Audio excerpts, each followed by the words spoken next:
স্কুলের পাশেই ইটভাটা।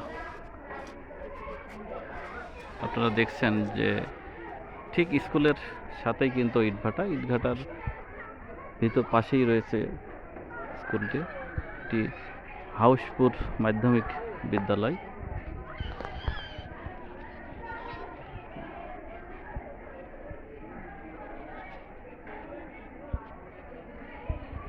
এই পাশে দেখছেন যে মাঠের স্কুল যে মাঠ, সেই মাঠের পাশেই মাটির যে স্তূপ ইট প্রস্তুত করার জন্য, ওই পাশেই কিন্তু রয়েছে আরও একটি ইটভাটা। অর্থাৎ এই হাউসপুর মাধ্যমিক বিদ্যালয়ের পাশে 3টা ইটভাটার চিমনি দেখা যাচ্ছে।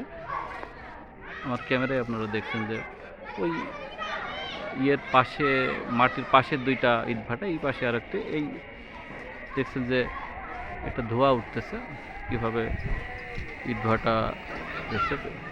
এই স্কুলের যে ছাত্রছাত্রীরা রয়েছে তারা কতটুকু পরিবেশ ভারসাম্য রক্ষা করছে ইটভাটা, সেটা প্রশ্নবিদ্ধ করছে।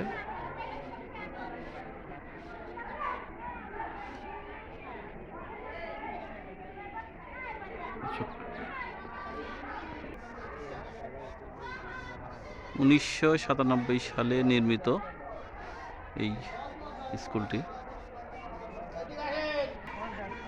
দর্শক, এই ভাটা থাকার কারণে ছাত্ররা কি মনে করে তাদের সঙ্গে আমরা একটু কথা বলার চেষ্টা করি। আচ্ছা, তোমাদের এই স্কুলটার নাম কি? আচ্ছা, এই যে এই স্কুলের পাশেই আমরা দেখতে পাচ্ছি যে 3টা না 4টা ভাটা মনে হয় না? আচ্ছা, এই ভাটার কারণে তোমাদের এখানে কোনো সমস্যা মনে হয়?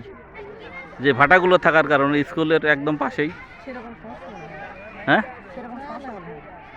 মানে এই যে কালো ধোঁয়া উঠছে, ওই যে দেখা যাচ্ছে, আমরা দেখছি ক্যামেরায় যে ওই যে কালো ধোঁয়া উঠছে, এটাতে তোমাদের স্বাস্থ্যগত কোনো সমস্যা হয় না তোমাদের?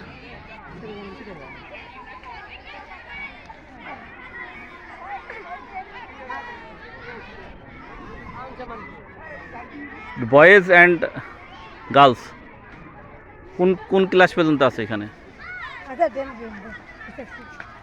মানে 6 থেকে 10 পর্যন্ত।